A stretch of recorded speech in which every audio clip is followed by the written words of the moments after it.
প্রিয় শিক্ষার্থীবৃন্দ, আসসালামু আলাইকুম। আশা করছি তোমরা ভালো আছো। আল্লাহর রহমতে আমরাও ভালো আছি। আমি মোহাম্মদ আমিনুল ইসলাম উপস্থিত হয়েছি নাচল কেএম স্কুলের পক্ষ থেকে। আজ তোমাদের সামনে এসএসসির পদার্থবিজ্ঞানের প্রথম অধ্যায় ভৌত রাশি ও পরিমাপ নিয়ে। তো প্রিয় শিক্ষার্থীবৃন্দ, আমরা তোমাদের সামনে আজকে এমন একটি বিষয় নিয়ে উপস্থিত হয়েছি যেটা তোমাদের জন্য অত্যন্ত গুরুত্বপূর্ণ একটি বিষয় এবং খুবই মজাদায়ক। আমরা আশা করছি তোমরা আমাদের সাথে পুরোপুরি থাকবে এবং দেখবে তোমরা পদার্থবিজ্ঞানটা কত মজার এবং কত আরামদায়ক, চমকপ্রদ এবং বাস্তব জীবনের সাথে কতগুলো বিষয় আমাদের মিলে যায়, সে বিষয়গুলো নিয়ে আমরা আজকে কথা বলবো। তো প্রিয় শিক্ষার্থীবৃন্দ, প্রথমে আমরা তোমাদের সামনে যে বিষয়গুলো নিয়ে আজকে কথা বলার চেষ্টা করব সেটা হচ্ছে, তোমরা দেখছো পদার্থবিজ্ঞান সম্পর্কে আমরা কিছু আলোচনা রাখতে চেষ্টা করব। আমরা আলোচনা রাখতে চেষ্টা করব পদার্থবিজ্ঞানের যে উদ্দেশ্য রয়েছে সেই উদ্দেশ্যগুলো নিয়ে কথা বলতে চেষ্টা করব। তারপরে আমরা কথা বলতে চেষ্টা করব ভৌত রাশি ও তার পরিমাপ নিয়ে। আমরা কথা বলবো এই পদার্থবিজ্ঞানের প্রথম অধ্যায়ে কিছু উপসর্গ বা গুণিতক বা উপগুণিতক রয়েছে, সেগুলো নিয়ে আমরা জানতে চেষ্টা করব। সর্বোপরি আমাদের খুবই মজার এবং চমৎকার এই বিষয়ের এই অধ্যায়ের একটি টপিক হচ্ছে মাত্রা ও মাত্রা সমীকরণ, আর কিছু যন্ত্রপাতির সাথে তোমাদের আমরা পরিচয় করাতে চেষ্টা করবো সুপ্রিয় শিক্ষার্থী বন্ধু। তো প্রিয় শিক্ষার্থীরা, আমরা তোমাদের সামনে, তোমরা নিশ্চয় বিজ্ঞান সম্পর্কে খুব ছোটোকাল থেকেই বিজ্ঞানের যে সংজ্ঞা সেটা পড়ে এসছো। তো আমরা বিজ্ঞানের দিকে আমরা যাচ্ছি না, আমরা চলে যাচ্ছি প্রথমেই পদার্থবিজ্ঞানের কথা বলতে। বিজ্ঞানকে আমরা সাধারণত দুই ভাগে ভাগ করে থাকি, তোমরা এটা নিশ্চয় জানো। একটা হচ্ছে ভৌত বিজ্ঞান আর একটা হচ্ছে জীববিজ্ঞান। আর এই ভৌত বিজ্ঞানে অনেকগুলো পার্ট রয়েছে শিক্ষার্থী বন্ধুরা, তার মধ্যে এক পদার্থবিজ্ঞান হচ্ছে অন্যতম। পদার্থবিজ্ঞান, রসায়ন, আলোকবিদ্যা, চৌম্বকবিদ্যা,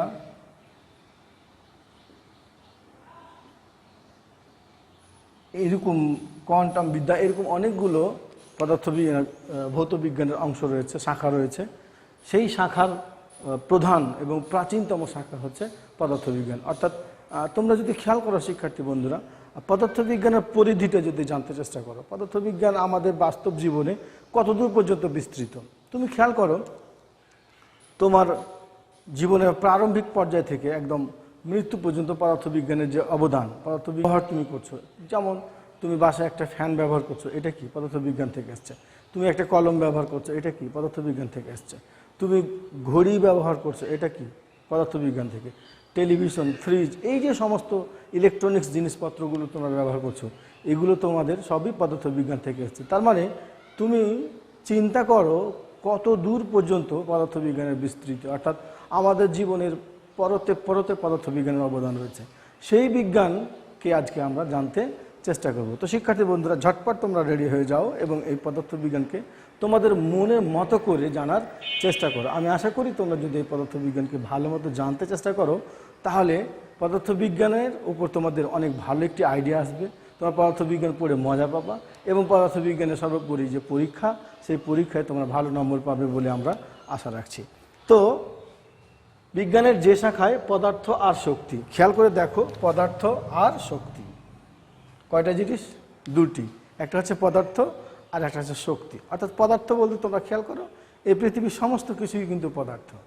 আর শক্তি চিন্তা করো, কতগুলো জিনিস রয়েছে শক্তি। তার মানে এই পৃথিবীর ম্যাক্সিমাম জিনিস নিয়ে কথা বলবে কে? পদার্থবিজ্ঞান। এবং এই দুয়ের মাঝে আন্তঃক্রিয়া, আন্তঃক্রিয়া শব্দটা, অর্থাৎ এই যে পদার্থ আর এই যে শক্তি, পদার্থ আর শক্তির মধ্যে একটি পারস্পরিক যে ভিতরের মাঝে যে ক্রিয়া রয়েছে, ভিতরের যে ক্রিয়া, আন্তঃক্রিয়া মানে একটার সাথে আর একটা যে অভ্যন্তরীণ সংযোগ, এই অভ্যন্তরীণ সংযোগ বোঝার চেষ্টা করা হয় যে শাখাতে বিজ্ঞানের, সেইটাকে আমরা পদার্থবিজ্ঞান বলে থাকি। পদার্থ বলতে কিন্তু কি আমরা শুধুমাত্র যে দৃশ্যমান যে জিনিসগুলো রয়েছে সেগুলোকে বুঝি, যেমন ধরো টেবিল, চেয়ার, কলম, এরকম পেন্সিল, লোহা, সোনা, তামা, রূপা, এগুলোকে বুঝে থাকে শিক্ষার্থী বন্ধুরা? না, বরং এই সমস্ত পদার্থ যে সকল বস্তু দ্বারা বা কণা দ্বারা তৈরি, সেই কণাগুলোও পদার্থ হিসাবে পরিচিত। সেগুলো হচ্ছে কি? ইলেকট্রন, প্রোটন, নিউট্রন, কোয়ার্ক এবং স্ট্রিং টাইপের এই সমস্ত জিনিসগুলো নিয়ে পদার্থবিজ্ঞান কথা বলে থাকে। তো আর শক্তি বলতে বোঝায় সাধারণত, তোমরা খেয়াল করে দেখো, তোমরা ছোট কালে পড়েছো যে শক্তি ধ্বংস বা বিনাশ নয়, শুধুমাত্র কি আছে, রূপান্তর আছে।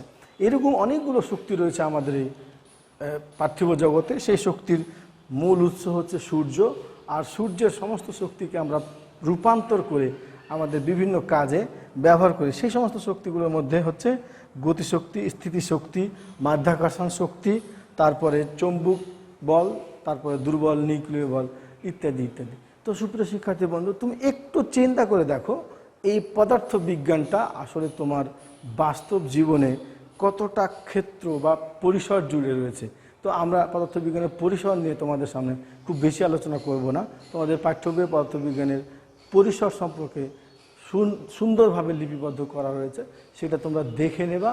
আর বাকি যে অংশগুলো রয়েছে আমরা সেগুলো নিয়ে আলোচনা করতে চেষ্টা করব।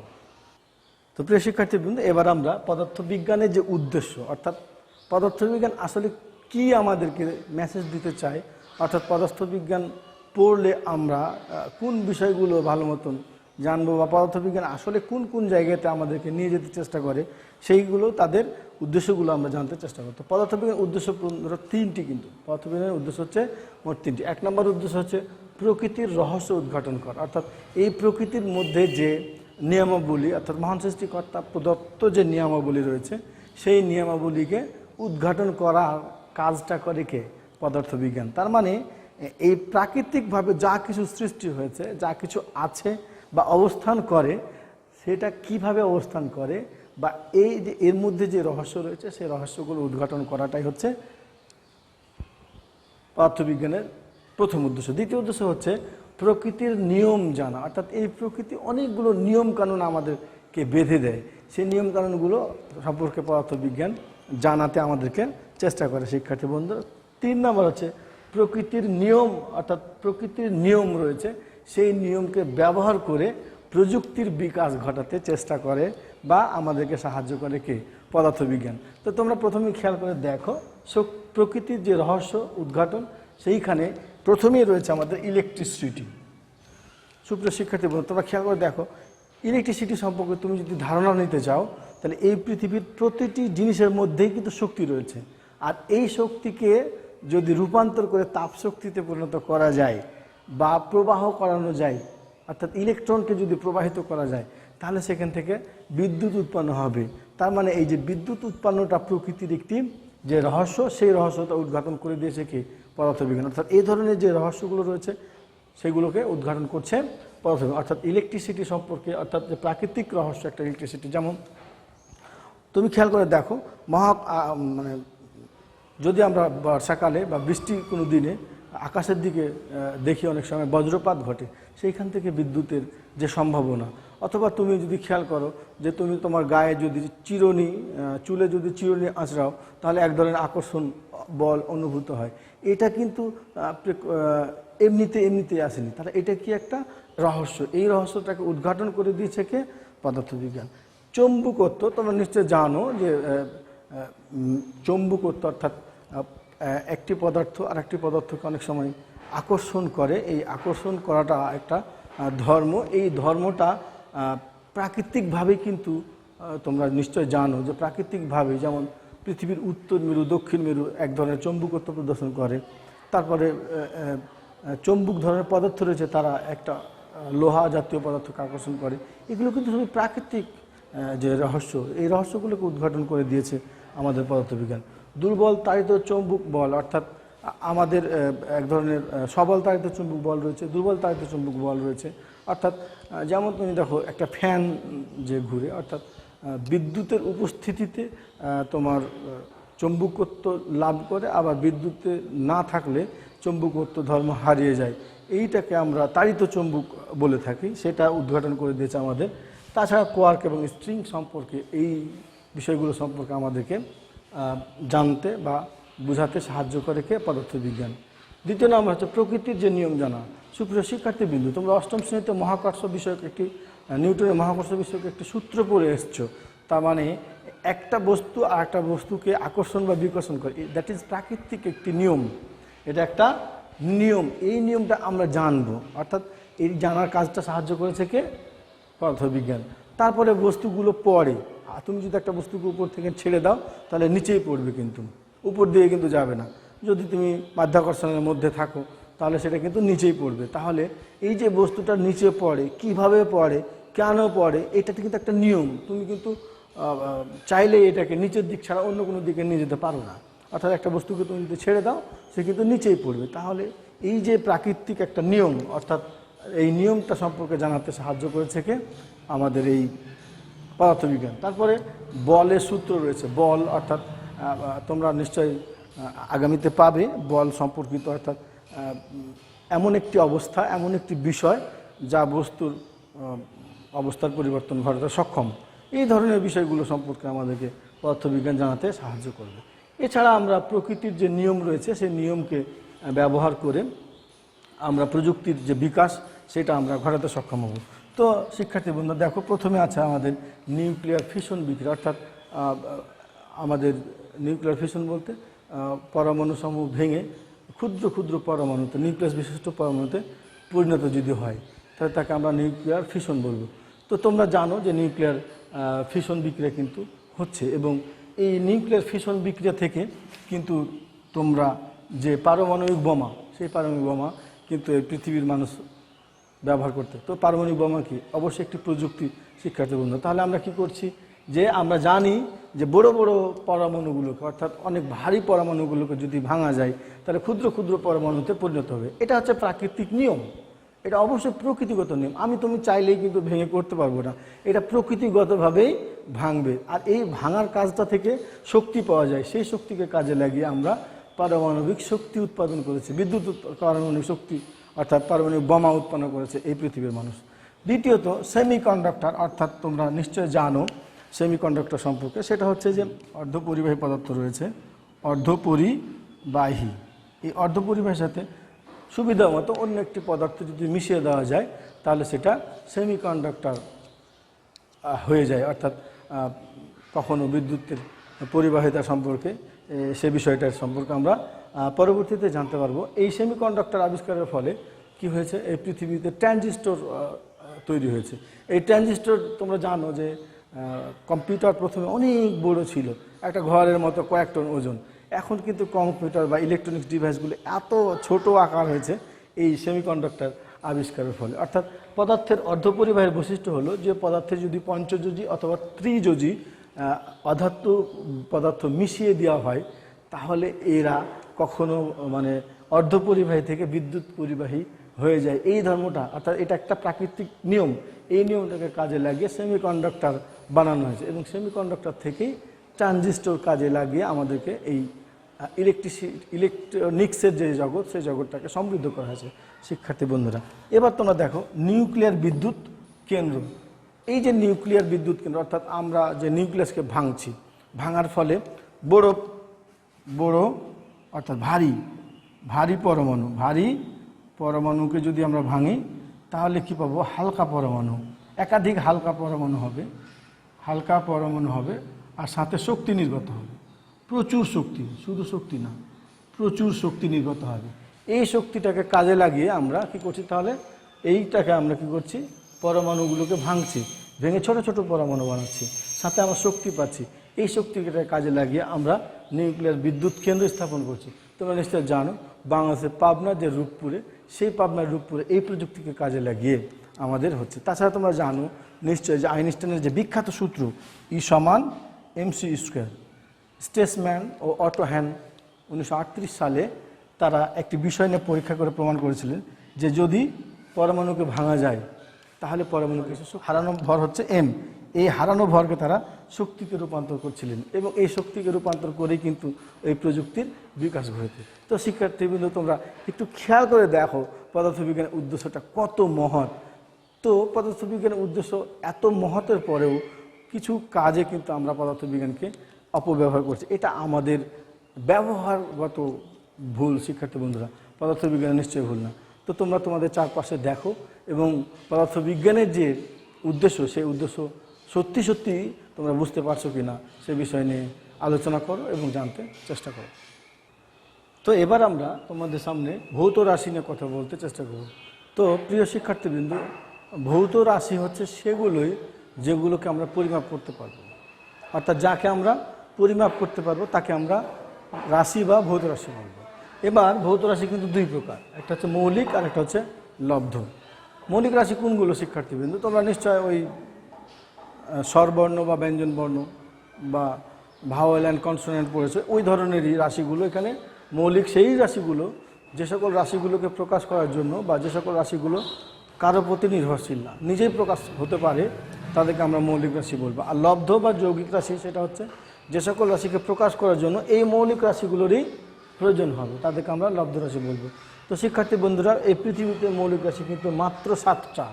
তো 7টি মৌলিক রাশি তোমরা খেয়াল করে দেখো। একটি মৌলিক রাশি হচ্ছে দৈর্ঘ্য, একটি মৌলিক রাশি হচ্ছে দৈর্ঘ্য, যাকে সাধারণত আমরা প্রকাশ করে থাকি এল দ্বারা, যাকে আমরা প্রকাশ করে থাকি এল দ্বারা। অর্থাৎ আমরা এখন থেকে চেষ্টা করব দৈর্ঘ্যর পরিবর্তে স্মল এল লিখতে।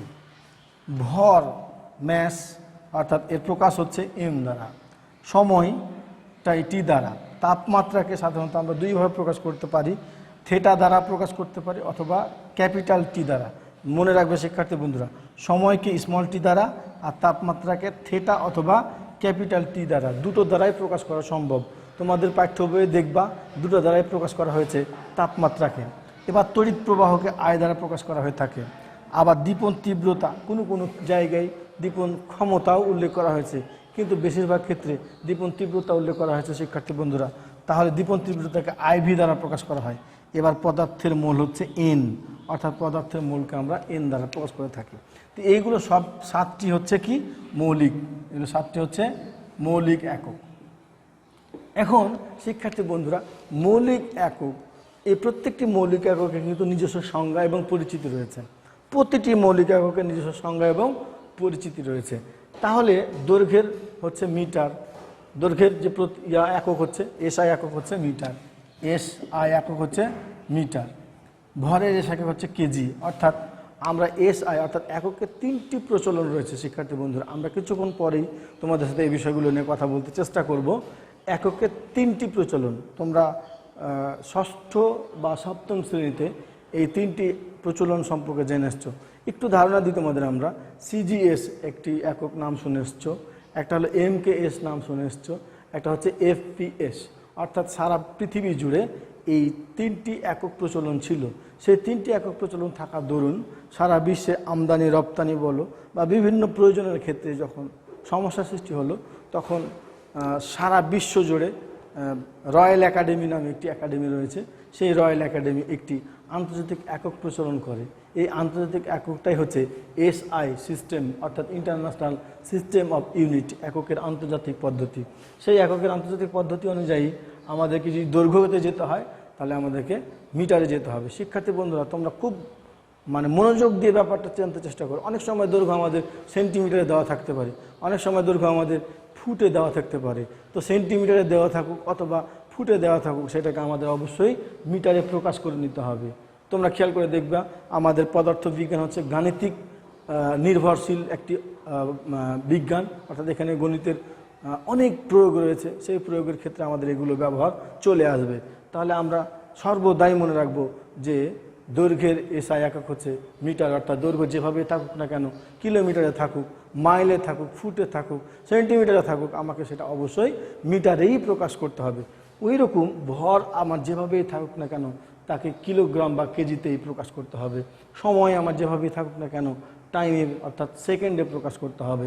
তাপমাত্রা আমার যেভাবেই থাকুক না কেন, তাকে আমাকে কেলভিন অর্থাৎ তাপমাত্রার এসআই একক কেলভিন।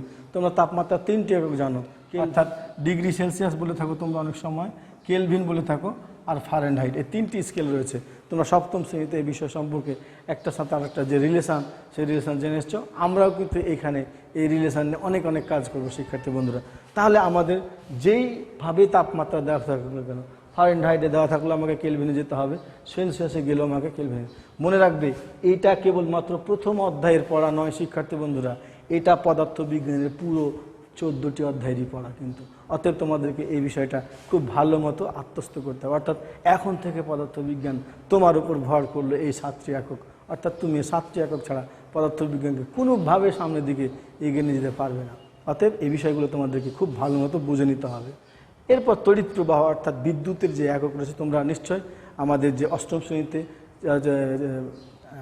তড়িৎ সম্পর্ক, বিদ্যুৎ সম্পর্কে একটি অধ্যায় ছিল, অল্প পরিসরে হলেও তড়িৎ প্রবাহ নিয়ে আমাদের কথা ছিল, যাকে আমরা দ্বারা প্রকাশ করে থাকি, অর্থাৎ অ্যাম্পিয়ার। তড়িৎ প্রবাহের একক হচ্ছে অ্যাম্পিয়ার। তাহলে তড়িৎ প্রবাহ যেভাবেই থাকুক না কেন তাকে আমাকে অ্যাম্পিয়ারে প্রকাশ করতে হবে। তারপর দীপন তীব্রতার একক হচ্ছে ক্যান্ডেলা সিডি। ক্যান্ডেলা সিডি এটাই আমাদেরকে প্রকাশ করতে। এগুলোর ব্যবহার খুব কম রয়েছে শিক্ষার্থী বন্ধুরা। পদার্থের একক হচ্ছে মোল। এটা আমাদের রসায়নের অনেক গুরুত্বপূর্ণ একটি জায়গা। যখন রসায়নের ষষ্ঠ অধ্যায় মোল, পদার্থের মোল এবং ধারণা সম্পর্কে তোমরা জানতে চেষ্টা করবে, তখন এটার বহুল ব্যবহার রয়েছে শিক্ষার্থী বন্ধুরা। এবং এই 7টি যে একক রয়েছে, তাহলে তার আমরা SI একক জানলাম। এবার 7টির কিন্তু মাত্রা রয়েছে। 7টির কিন্তু মাত্রা রয়েছে। মাত্রা সম্পর্কে আমরা তোমরা দেখো, খেয়াল করো, আমাদের টপিক রয়েছে মাত্রা ও মাত্রা সমীকরণ নিয়ে কথা বলবো। তো আমরা মাত্রা সম্পর্কে একটু ধারণা না দিই যদি, তাহলে ওই মাত্রা এবং মাত্রা সমীকরণ নিয়ে আমাদের কথা বলা অসুবিধা হবে শিক্ষার্থী বন্ধুরা। তাহলে এই যে দৈর্ঘ্য, এই দৈর্ঘ্যের মাত্রা হচ্ছে L। দৈর্ঘ্যের মাত্রা হচ্ছে L, ক্যাপিটাল L। মাত্রা কখনো স্মল হবে না বন্ধুরা, মাত্রা অলওয়েজ ক্যাপিটাল। তাহলে আমরা কিভাবে বলবো যে মাত্রা? এটা একটি রাশির ভিতরে মৌলিক একক কতটি রয়েছে তার সূচকটাই হচ্ছে মাত্রা।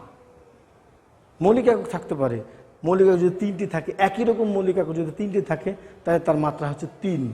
একই রকম মৌলিক একক যদি 2টি থাকে তাহলে তার মাত্রা হচ্ছে 1। তার মানে এখানে L রয়েছে 1টা। তার মানে খেয়াল করে দেখো, দৈর্ঘ্য কেবলমাত্র একটি দৈর্ঘ্য দ্বারাই প্রতিষ্ঠিত, যার কারণে তার মাত্রা হচ্ছে L। মনে রাখবে শিক্ষার্থী বন্ধুরা, দৈর্ঘ্যের মাত্রা L, ভরের মাত্রা ক্যাপিটাল M, কিন্তু অলওয়েজ কখনোই M ছাড়া হবে না। তার মানে আমাদের ভরের যে মাত্রা রয়েছে সেটা কত? M। সময়ের মাত্রা T। খেয়াল করে দেখো শিক্ষার্থী বন্ধুরা, তাপমাত্রাকে আমরা প্রকাশ করেছিলাম ও T দ্বারা, আবার সময়ের মাত্রা কিন্তু T, সময়ের মাত্রা। এবার দেখো তাপমাত্রার মাত্রা কিন্তু থিটা, তাপমাত্রার মাত্রাটা কিন্তু T না থিটা। এই বিষয়গুলো কিন্তু খুব মনোযোগ দিয়ে মনে রাখতে হবে। তারপরে তড়িৎ প্রবাহের মাত্রা হচ্ছে I, দীপন তীব্রতার মাত্রা হচ্ছে J, আর পদার্থের মোলের মাত্রা হচ্ছে N। তাহলে শিক্ষার্থী বন্ধুরা, এই 7টি যে মাত্রা রয়েছে তার মধ্যে এই 3টি মাত্রা অত্যন্ত ব্যবহার হবে। এই 3টি মাত্রা L, M, T, অর্থাৎ দৈর্ঘ্যের মাত্রা L, ভরের মাত্রা M এবং সময়ের মাত্রা T। এই 3টির ব্যবহার প্রচুর রয়েছে শিক্ষার্থী বন্ধুরা। অতএব এই সম্পর্কে আমাদের অনেক ভালো জানতে হবে। তো এই যে 7টি একক, তার মধ্যে প্রথম 6টি একরকম, আর লাস্টের 7 নম্বরটা একই রকম। কীরকম শিক্ষার্থী বন্ধুরা? এই স্থান কাল পাত্র ভেদে এই 6টির যে একক রয়েছে, সে 6টি এককের কোনো পরিবর্তন হবে না, কোনো পরিবর্তন হবে না। এখন তোমাদের মনে প্রশ্ন জাগতে পারে, শিক্ষার্থী বন্ধুরা, যদি সারা বিশ্বের সমস্ত এককগুলোকে চেঞ্জ করে অর্ধেক করে দেওয়া হয়, তাহলে কি তুমি পরিবর্তন বুঝতে পারবা? প্রশ্ন তোমাদের কাছে। সারা পৃথিবীর যে 7টি একক রয়েছে, সেই 7টি একককে সবগুলোকে অর্ধেক করে দেওয়া হলো। তার মানে দৈর্ঘ্য ছিল কি 1 মিটার, সেটা হয়ে গেল 0.5 মিটার। এবার এই বোর্ডটার দৈর্ঘ্য ছিল মনে করো 10 মিটার, হয়ে গেল কত? 5 মিটার।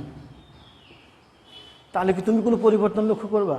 কারণ তুমি যদি 1 মিটার দৈর্ঘ্য দ্বারা 10 মিটারকে মাপতা, তাও 10 হতো। তুমি যদি অর্ধেক দৈর্ঘ্য দ্বারা 5 মিটারকে মাপো, তাও 10 হবে। শিক্ষার্থী বন্ধুরা, মনে রাখবা, একক কিন্তু আপেক্ষিক জিনিস, একটার সাথে আরেকটা চেঞ্জ হয়। যেমন তুমি মনে করো, আমার এই আঙ্গুলের চাইতে এই আঙ্গুল বড়, এই আঙ্গুলের চাইতে এই আঙ্গুল বড়, আমার চাইতে আরও বড়, তার চাইতে আরও বড়, বড়োর পরেই বড় রয়েছে। অর্থাৎ তখনই একটা জিনিস মানে বোঝা যাবে যে চেঞ্জ হয়েছে কিনা, যদি কোনো ছোট জিনিসের পাশে তুমি একটি বড় জিনিস নিয়ে আসো। কিন্তু সবগুলো জিনিসকে তুমি যদি একত্রে ছোট করে দাও, তাহলে চেঞ্জ হয়েছে এই বিষয়টা তুমি বুঝতে পারবে না, কিন্তু চেঞ্জ হয়েছে। অতএব খেয়াল করে দেখবা, এই 6টি একক কিন্তু একই রকম। কেন বলছি? স্থান, পাত্র, কাল ভেদে এই 6টির যে সংজ্ঞা রয়েছে তা কখনোই পরিবর্তন হবে না। কিন্তু পদার্থের মোল এইটা স্থান, কাল, পাত্র ভেদে, পদার্থ ভেদে এক রকম হতে পারে।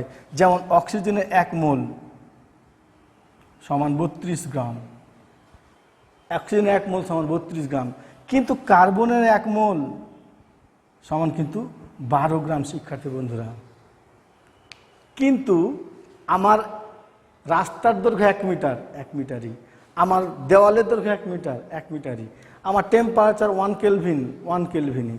সেটা বাংলাদেশে হোক, আমেরিকাতে হোক, পৃথিবীর যে প্রান্তে হোক না কেন। কিন্তু পদার্থের যে মোল রয়েছে শিক্ষার্থী বন্ধুরা, এই পদার্থের মোলের প্রথম 6টি কোনো চেঞ্জ হবে না, সর্বদা একই রকম থাকবে। আর লাস্টে 7 নাম্বারটা পদার্থভেদে, পাত্রভেদে, স্থানভেদে পরিবর্তন হতে পারে। যার কারণে তোমাদের সামনে যদি প্রশ্ন আছে যে এই 7টি মৌলিক এককের মধ্যে পরিবর্তনশীল একক আছে কিনা বা আলাদা একটি একক আছে কিনা, প্রথম 6টি একই হলে সপ্তমটি আলাদা কিভাবে, তখন তোমরা এটার ব্যাখ্যা দিতে পারবা। সুপ্রিয় শিক্ষার্থী বন্ধুরা, এটার ব্যাখ্যা পুরো তোমরা রসায়নের 6ষ্ঠ অধ্যায়ে পাবে। কিন্তু আমি শুধু তোমাদের একটি ধারণা দিয়ে গেছি। যেমন নাইট্রোজেন, 1 মোল যদি নাইট্রোজেন নাও, তাহলে 1 মোল নাইট্রোজেনের ভর কিন্তু 14 গ্রাম শিক্ষার্থী বন্ধুরা। অতএব তোমাকে কিন্তু এই বিষয়গুলো খেয়াল রাখতে হবে। 28 গ্রাম, 28 গ্রাম। তাহলে এই বিষয়গুলো তোমাকে খেয়াল রাখতে হবে। এই বিষয়গুলো খেয়াল রাখলেই তুমি 7টি একক করতে পারবে। এবার আমাদের রয়েছে কি লব্ধ একক। লব্ধ একক যেমন ত্বরণ, যেমন বেগ, যেমন বল বা নিউটন আর কি, এইগুলো হচ্ছে কি এই 7টি বাদে শিক্ষার্থী বন্ধুরা, এই 7টি বাদে, এই 7টি বাদ দিয়ে যতগুলো একক তোমাদের সামনে উপস্থিত হবে সবগুলোই লব্ধ একক। অর্থাৎ এই ত্বরণ একাধিক 7টি মৌলিকের মধ্যে যে কোনো 2টা 3টা নিয়ে গঠিত। এই বেগ এই 7টির মধ্যে দেখা যাবে একটি না, একাধিক মৌলিক একক নিয়ে গঠিত। ওই নিউটন একাধিক মৌলিক একক নিয়ে গঠিত। অর্থাৎ এই 7টি বাদে তোমার সামনে যে সকল রাশি উপস্থিত হবে তাদেরকে আমরা কি লব্ধ রাশি বলবো। এবং ওই লব্ধ রাশিগুলোকে অবশ্যই অবশ্যই আমাদের এই 7টি মৌলিক এককের মাধ্যমেই প্রকাশ করা সম্ভব। তো সুপ্রিয় শিক্ষার্থী বন্ধুরা, তোমাদেরকে খুবই গুরুত্বর সাথে এইখানে আমরা তাকে কি তার প্রতীকগুলো আমরা বলে দিয়েছি, তার এসআই যে একক সেটা আমরা বলে দিয়েছি, তার মাত্রা বলে দিয়েছি। 3টি বিষয় এখানে তোমাদের অত্যন্ত গুরুত্বপূর্ণ আমরা আলোচনা করেছি। কিছুক্ষণ পরে তোমরা বুঝতে পারবে এগুলোর গুরুত্ব কতটা। অতএব তোমরা এই বিষয়টি খুব ভালো মতো আত্মস্থ করতে চেষ্টা করো। তো এবার তোমাদের সামনে আমরা উপসর্গ বা গুণিতক অথবা উপগুণিতক নিয়ে আমরা কথা বলতে চেষ্টা করব। তো শিক্ষার্থী বন্ধুরা, এগুলো আমাদের জানা দরকার কেন? খেয়াল করে দেখো, এক্সা অর্থাৎ এই এক্সা শব্দটি হচ্ছে একটি এককের উপসর্গ। এক্সা, এক্সাকে আমরা সাধারণত ই দ্বারা প্রকাশ করে থাকি। অর্থাৎ এটা হচ্ছে উপসর্গ। এই উপসর্গটার প্রকাশ হচ্ছে 10⁸। অর্থাৎ এই যে আমরা এখানে লিখে রেখেছি, দেখো 1 এক্সামিটার, 1 এক্সামিটার সমান হচ্ছে 10⁸ মিটার। তার মানে এটা অনেক বড় একক। কিন্তু 10 × 10 × 10 × 10 এভাবে 18 বার 10কে গুণ করলে যে সংখ্যাটা আসে সেই সংখ্যাটা হচ্ছে এক্সামিটার। তাহলে এত বড় সংখ্যা আমরা যদি লিখতে যাই শিক্ষার্থী বন্ধুরা, তাহলে অনেক সময় আমাদের ভুল হতে পারে, শূন্য কমে যেতে পারে অথবা শূন্য বেড়ে যেতে পারে। তো ওই অত বড় সংখ্যাকে আমরা খুব সংক্ষেপে ইএম অর্থাৎ ই দ্বারা এক্সা বোঝানো হয়, এম দ্বারা মিটার। এখন তুমি যদি মিটার না বলে এখানে বলো ইভি, তাহলে এক্সা ভোল্ট। তুমি যদি বলো জি, তাহলে এক্সা গ্রাম। অর্থাৎ তুমি ই দ্বারা উপসর্গ এবং একক যেটা ব্যবহার করবা সেটাকেই বোঝানো হবে। যদি ইএস ব্যবহার করো তাহলে এক্সা সেকেন্ড। তাহলে তুমি এইভাবে কিন্তু উপসর্গগুলোকে তোমার মতো করে ব্যবহার করতে পারো। অনুরূপভাবে পেটা, 1 পেটা সমান 1 পেটামিটার সমান 10⁵। এবার শিক্ষার্থী বন্ধু, তোমাদের এমসিকিউতে অনেক সময় আসতে পারে যে 1 মিটার সমান কত এক্সামিটার। তাহলে 10⁸ মিটার সমান 1 EM। তাহলে 1M সমান কত হবে 1/10⁸ EM। তাহলে হবে 10⁻⁻18 EM। এটা আসবে শিক্ষার্থী বন্ধুরা। তাহলে আমাদের অনেক সময় কিন্তু এই ধরনের এমসিকিউতে প্রশ্ন আসতে পারে। এখানে আমি মিটার দিয়ে করেছি, অন্য কোনো একক দিয়ে করলেও এক্সা মানে 10⁸, তার পাশে অন্য কোনো একক আসতে পারে। এবার পেটা মানে 10⁻15, টেরা মানে 10⁻12। আমরা শিক্ষার্থী বন্ধুরা গিগা শব্দটার সাথে আমরা খুব পরিচিত। তোমরা কিন্তু মাইক্রোচিপস কিনতে গিয়ে বলো 32 গিগাবাইট, 62 গিগাবাইট, তোমরা বলো 8 গিগাবাইট, 5 গিগাবাইট। আসলে কি গিগাবাইট সম্পর্কে তোমরা জানো শিক্ষার্থী বন্ধুরা?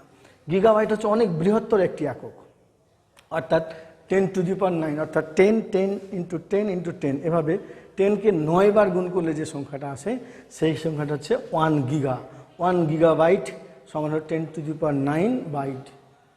তাহলে আমাদেরকে এখানে আমি যদি 1 গিগাবাইট না দিয়ে 1 গিগা সেকেন্ড দিতাম তাও হতো, যদি আমি 1 গিগা মিটার দিতাম তাও হতো। অর্থাৎ আমি এখানে এক একটা একক দ্বারা এক এক রকম বোঝাতে চেষ্টা করেছি, তবে সব ক্ষেত্রে আমরা এই উপসর্গগুলোকে ব্যবহার করতে পারবো। এবার মেগা, অর্থাৎ এম দ্বারা বোঝানো হয়, তাহলে 1 মেগাওয়াট সমান 10⁶ ওয়াট, অর্থাৎ মেগাওয়াট, কিলোওয়াট তোমরা নাম শুনে থাকবে, তোমরা পরে বাংলাদেশে এত মেগাওয়াট বিদ্যুৎ উৎপন্ন হচ্ছে, তাহলে 10⁶ ওয়াট সমান 1 মেগাওয়াট।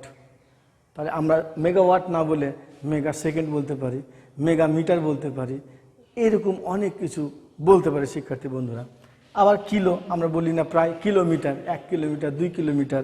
কিলো মানেই 10⁻3, অর্থাৎ কে দিয়ে কিলো উপসর্গ আর মিটার দিয়ে আমরা একক ব্যবহার করছি। কিলোমিটার না দিয়ে আমরা কিলো সেকেন্ডও দিতে পারতাম, তাহলে কিলোগ্রামও দিতে পারতাম, কিলোমিটার না দিয়ে কিলোগ্রামও দিতে পারতাম। তাহলে আমরা এখানে আমাদের ইচ্ছা মতো ব্যবহার করতে পারবো, তবে কিলো বলতেই বোঝানো হয় 10⁻3। এখন তোমাকে যদি বলে 10 কিলো, তাহলে 1 কিলো সমান যদি 10⁻3 হয়, তাহলে 10 কিলো হলে 10 দ্বারা গুণ, তাহলে 10 দ্বারা যদি গুণ করি আমরা শিক্ষার্থী বন্ধু, তার এর উপরও কি 1 রয়েছে, তাহলে কত হবে? তোমরা জানো যে এটার সাথে একটা সূচক যোগ হয় 10⁻4, অর্থাৎ 10 কিলো সমান 10⁻4 মিটার, কিলোমিটার সমান এত মিটার। তাহলে তোমরা এভাবে করতে পারবে শিক্ষার্থীরা। এরকম আমাদের হেক্টর রয়েছে, এবার ডেকা রয়েছে। তাহলে এইগুলো দেখো, খেয়াল করে দেখো তোমরা, এইখান থেকে 10, তারপরে 10⁻², তারপরে 10⁻3, তারপর 10⁻6, 10⁻9, 10⁻12, 10⁻15, 10⁻18, অর্থাৎ এটি সবচেয়ে ছোট, এটি সবচেয়ে বড়, অর্থাৎ আমরা ছোট থেকে বড়র দিকে গিয়েছি। এইটাকে বলা হয় গুণিতক, এটাকে বলা হয় গুণিতক শিক্ষার্থী বন্ধুরা, এটা হচ্ছে গুণিতক। এবার দেখো এটো, এ দ্বারা প্রকাশ করা হয় 1 এটোমিটার মানে 10⁻⁻8 মিটার। শিক্ষার্থী বন্ধুরা 10⁻⁻8 মানে জানো, 10⁻⁻18 মানে হচ্ছে 1/10⁻18। তার মানে কি, উপরে 1, নিচে 10 ইন্টু 10 ইন্টু 10 ইন্টু 10, এভাবে 18টি 10 গুণ করলে যা হয় তার মানে অত্যন্ত ক্ষুদ্র, অর্থাৎ 0.1 2 3 4 5 6 7 8 9 10 11 12 13 14 15 16 17, তারপরে হচ্ছে 1। এইটা হচ্ছে আমার 1 এটোমিটার। তাহলে এই 1 এটোমিটারটা কত ক্ষুদ্র, খেয়াল করেছো শিক্ষার্থী বন্ধুরা? অনেক ক্ষুদ্র, কিন্তু অনেক অনেক ক্ষুদ্র, এত ক্ষুদ্র যে তুমি চিন্তা করতে পারো না। তাহলে এই ক্ষুদ্র এককে আমরা কি করেছি, খুব সংক্ষেপে প্রকাশ করেছি 1 AM এটোমিটার। তাহলে 1 A যদি CS দিতাম তাহলে 1 এটো সেকেন্ড, 1 A গ্রাম যদি দিতাম তাহলে 1 এটো গ্রাম। এভাবে আমাদের ফেমটো সমান 10⁻⁻, ফেমটোমিটার দিয়েছি আমরা, তারপর পিকো দিয়েছি আমরা, পিকো ফ্যারাডে দিয়েছি, দেখো খেয়াল করে। এবার দেখো 1 পিকো ফ্যারাডে সমান 10⁻12 ফ্যারাডে। অনেক ক্ষুদ্র একক এগুলো কিন্তু শিক্ষার্থী বন্ধুরা। এভাবে উপরে কিন্তু অনেক ক্ষুদ্র এবং নিচে কিন্তু তুলনামূলকভাবে বড় একক ব্যবহার করা হয়েছে। এভাবে আমাদের ন্যানো, তোমরা ন্যানো সেকেন্ড নিশ্চয় জানো। ন্যানো মানে হচ্ছে 10⁻⁹, তাহলে 1/10⁻9, তার মানে 0.000 1 2 3 4 5 6 7 8 এত।